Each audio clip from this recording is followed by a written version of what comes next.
Good day everyone, I am Jireh Monte from BSN1-A, and today I will discuss the culturally responsive nursing care.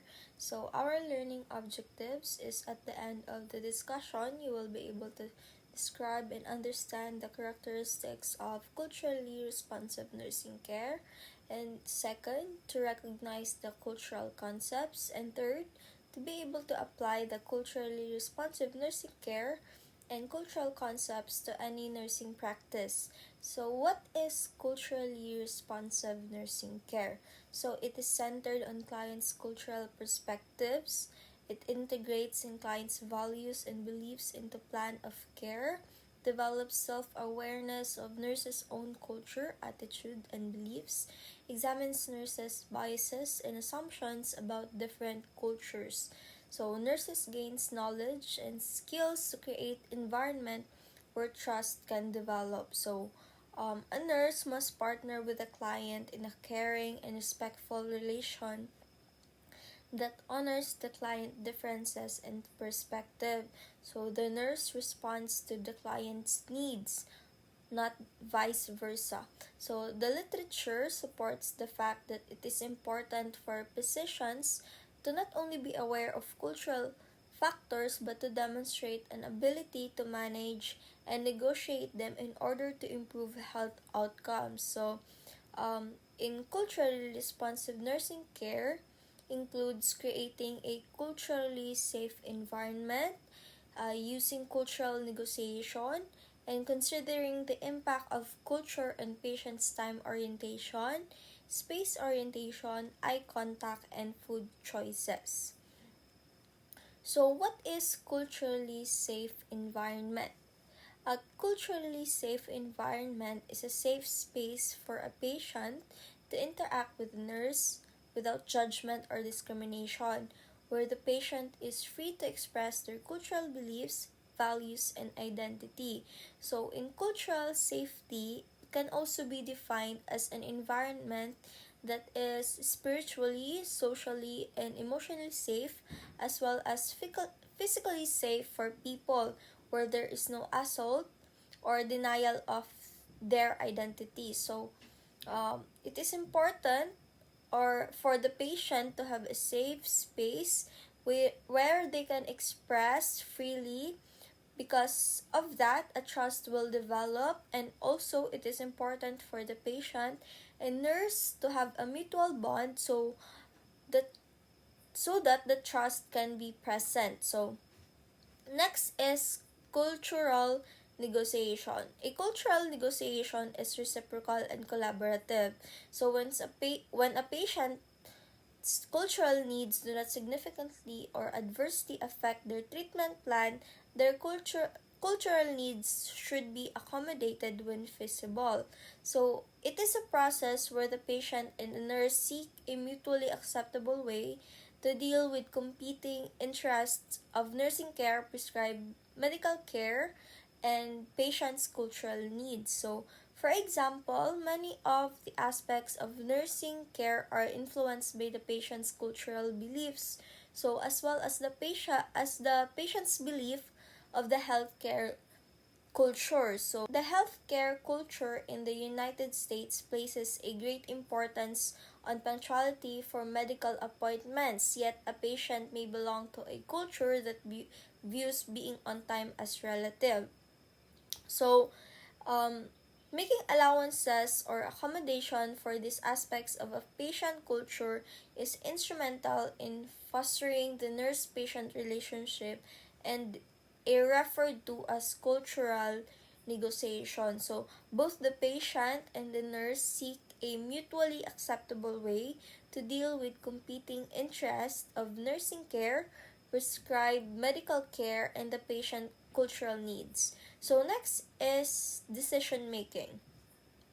Healthcare culture in the United States mirrors cultural norms of the country, with an emphasis on the individuality, personal freedom, and self-determination. So this perspective may conflict with a patient whose cultural background values group decision making and decisions made to benefit the group not necessarily the individual. So it is important for the patient to have their own freedom. It says here that an emphasis to individuality, meaning everyone has the right to make a decision, but it doesn't mean that you can only benefit to your decision, but it should benefit the whole group. So next is space orientation. So the amount of space that a person surrounds themselves with to feel comfortable is influenced by culture. So while being aware of verbal and non-verbal messages and communicating assertively, it is also important to be aware of others' personal space. So there are times when a nurse must enter a patient's intimate or personal space, which can cause emotional distress for the patient. Before entering, the nurse should always ask for permission before entering a patient's personal space and explain why and what is about to happen.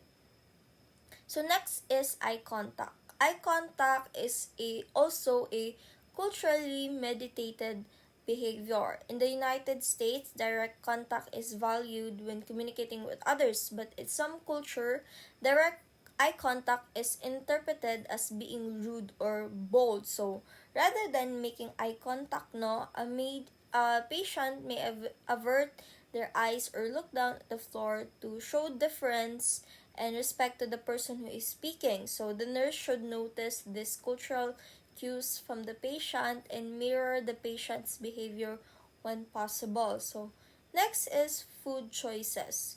Culture plays a meaningful role in the dietary practices and food choices of many people. So in this way, nurses should accommodate or negotiate dietary requests of their patient, knowing that food holds such an important meaning to many people.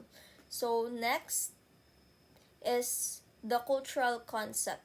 So it is a concept of culture revolves in the human society on its belief, art, morals, custom, and other capabilities such as values, norms, traditions, mores, folkways, language, race, ethnicity, technology, fads, and laws. So the cultural concepts are culture, subculture, and the multicultural.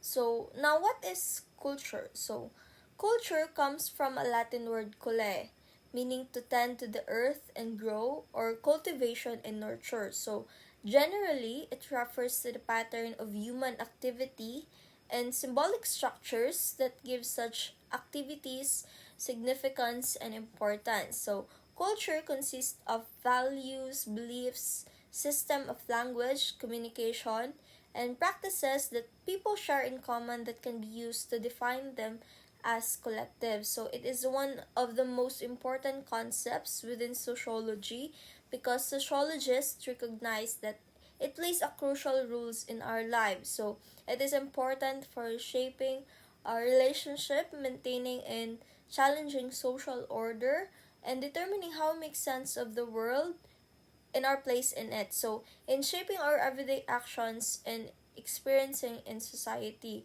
So, culture has been called the way of life for an entire society. As such, it includes the codes of manners, the way we dress, the language we use, religions, rituals, arts, norms of behavior, and etc. So, what is subculture? A subculture is usually composed of people who have distinct identity and yet are related to a larger cultural group. So, it generally shares ethnic origin or with physical characteristics with a larger cultural group. Examples of cultural subgroups includes the occupational groups, societal groups, and ethnic groups. So it is a group within a culture that differs from general, and they have a unique set of beliefs and values that don't necessarily align with a wider culture. So it's like they have their own way of style or lifestyle. Next is what is multicultural. So in sociology, multicultural describes the manner in which a given society deals with a cultural diversity. So it is based on the underlying assumption that members often very different cultures can coexist peacefully. So, multiculturalism expresses the view that society is enriched by preserving, respecting, and even encouraging cultural adversities. So, cultural refers to a society that contains several cultural or ethnic groups, individuals who has ability to function effectively in more than one culture, such as knowing multiple language and etc. So, it incorporates ideas, beliefs, or people from many different countries and cultural backgrounds. So it is just like a different kinds of people like Filipino Americans, Japanese, Chinese, a different culture that exists in the same city and nation. So that's all for today's topic. So thank you for listening.